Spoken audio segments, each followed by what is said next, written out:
Assalamualaikum, what's up bre? Semoga kalian sehat selalu dan dilimpahkan rezekinya, amin. Welcome back dengan gua Andri di Return Room. Kali ini gua mau ngebahas beberapa murid Syekh Nawawi Al-Bantani yang tentunya sangat berperan penting dalam upaya menuju kemerdekaan Indonesia. Siapa mereka? Pantengin videonya sampai habis bre. Jangan lupa siapin headsetnya biar tambah enjoy. Let's go.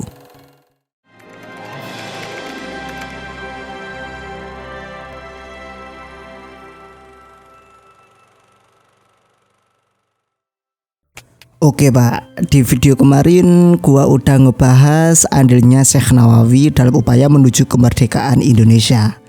Nah kali ini gua mau ngebahas murid-muridnya Syekh Nawawi dan tentunya andil mereka dalam kemerdekaan Indonesia. Sebelum membahas satu persatu murid Syekh Nawawi, gua akan sedikit menjelaskan bahwasannya murid-murid Syekh Nawawi tidak hanya dari Indonesia. Akan tetapi murid Syekh Nawawi juga dari berbagai penjuru dunia. Kurang masyhur gimana coba ulama kita. Mantap. Ini menjadi salah satu catatan terbaik dalam sejarah kehidupan Syekh Nawawi. Nah, khusus murid dari Indonesia, Syekh Nawawi memang sengaja untuk menggembleng pelajaran-pelajaran yang dapat menumbuhkan jiwa nasionalisme agar murid-muridnya dapat melawan penjajah. Ketika itu pada akhir abad ke-19 sampai awal abad ke-20 terjadi peperangan di tanah air. Makanya Syekh Nawawi menggembleng jiwa nasionalisme kepada murid-muridnya, terutama yang berasal dari Indonesia. Jadi gitu Pak. Beberapa murid Syekh Nawawi, yang pertama ada Mbah Khalil Bangkalan. Beliau merupakan salah satu murid Syekh Nawawi saat usianya mencapai 24 tahun, tepatnya pada tahun 1859 setelah menikah. Mbah Khalil memutuskan untuk pergi ke Makkah.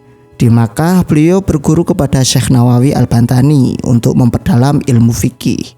Setelah pulang ke tanah air, Mbah Khalil mulai mengajar fikih dan tentunya mengajar tentang kebangsaan dan nasionalisme. Dan setelah banyak beliau berikan kepada kiainya.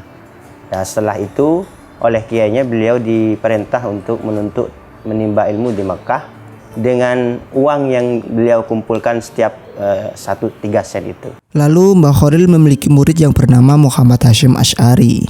Siapa coba di sini yang nggak tahu Kiai Haji Hasyim Asy'ari, sang pendiri Nahdlatul Ulama? Pasti tahu lah. Kiai Haji Hasyim Asy'ari adalah salah satu murid Mbah Khalil Bangkalan ketika masih belajar di Indonesia. Tetapi ketika beliau belajar di Makkah, beliau juga berguru kepada Syekh Nawawi. Jadi Kiai Haji Hasyim Asy'ari adalah murid Mbah Khalil sekaligus murid Syekh Nawawi. Kiai Haji Hasyim Asy'ari sangat berperan penting dalam kemerdekaan Indonesia, terutama ketika Kiai Haji Hasyim Asy'ari mencetuskan sebuah pemikiran yang dikenal resolusi jihad. Bersama sejumlah Kiai NU mengeluarkan fatwa resolusi jihad yang menjadi pemicu atau pemantik dari gerakan puluhan ribu anak muda muslim. Dalam resolusi jihad inilah ada fatwa dari Kiai Haji Hasyim Asy'ari sebagai penasehat IR Soekarno dikala Belanda kembali ke tanah air untuk merebut Indonesia dari tangan Jepang. Fatwa tersebut kemudian diputuskan dalam rapat para konsul NU se-Jawa Madura. Berikut isi teks asli fatwa tersebut. Nah, inilah isi dari fatwa Kiai Haji Hasyim Asy'ari. Oh ya Pak, tulisan tersebut masih menggunakan ejaan lama ya. Jadi cukup sulit untuk dibaca secara cepat. So buat kalian yang mau membacanya secara detail, udah gua lampirkan di deskripsi, tinggal di-download aja. Loh, kok nggak dibacain aja sih bang? Nanti kalau gua bacain, videonya jadi panjang pak. Toh kalian juga pasti bosan dengerin gua baca teks sepanjang itu. Intinya Kiai Haji Hasyim Asy'ari sangat berperan penting dalam kemerdekaan Indonesia. Bismillahirrahmanirrahim. Merdeka! Saudara-saudara penduduk kota Surabaya, kita semuanya telah mengetahui bahwa hari ini tentara Inggris telah menyebarkan pamflet-pamflet yang memberikan suatu ancaman kepada kita semua. Kita diwajibkan untuk dalam waktu yang mereka tentukan menyerahkan senjata-senjata yang telah kita rebut dari tangannya tentara Jepang. Tetapi inilah jawaban kita. Selama banteng-banteng Indonesia masih mempunyai darah merah yang dapat membuat setarik kain putih, merah dan putih, maka selama itu tidak akan kita mau menyerah kepada siapapun juga. Allahu Akbar, Allahu Akbar, Allahu Akbar. Merdeka! Oke Pak, lanjut. Selain Mbah Khalil Bangkalan dan Kiai Haji Hasyim Asy'ari, murid Syekh Nawawi yang berperan dalam kemerdekaan Indonesia masih ada lagi Pak, yaitu Ki Wasyid. Setelah memperoleh pendidikan di pesantren lokal, Ki Wasyid kemudian memperdalam ilmu agamanya di Makkah sambil menunaikan ibadah haji. Ya betul, menyelam sambil minum air. Di Tanah Suci, ia berguru kepada Syekh Nawawi Al-Bantani. Sepulang dari Makkah, Ki Wasyid banyak melakukan perjalanan dari kampung ke kampung memenuhi undangan penduduk untuk berdakwah. Selain berdakwah, Ki Wasyid juga mengajar di pesantrennya di Kampung Beji, Cilegon. Tetapi setelah melihat keadaan pemerintah kolonial Belanda yang semakin sewenang-wenang terhadap rakyat, Ki Wasyid berencana untuk melakukan perlawanan kepada pemerintah kolonial. Dengan adanya dukungan dari penduduk dan beberapa tokoh, pada 15 Juni 1888, beberapa pemimpin terkemuka bertemu di rumah Ki Wasyid di Beji.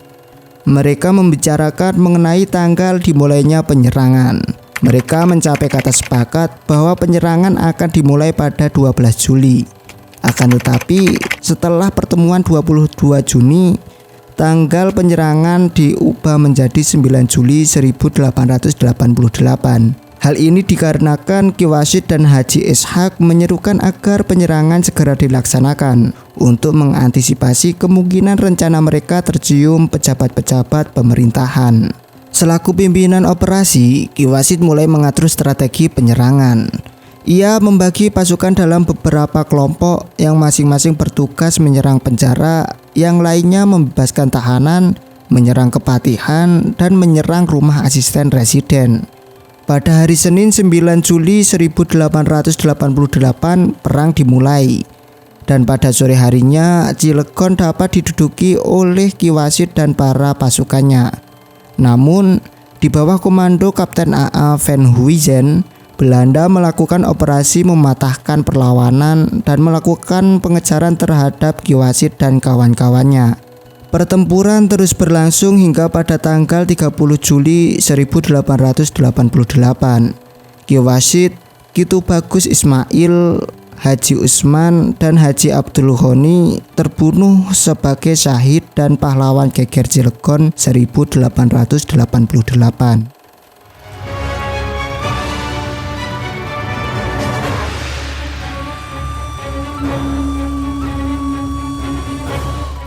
Selanjutnya ada Syekh Arsyad Towil Al-Bantani.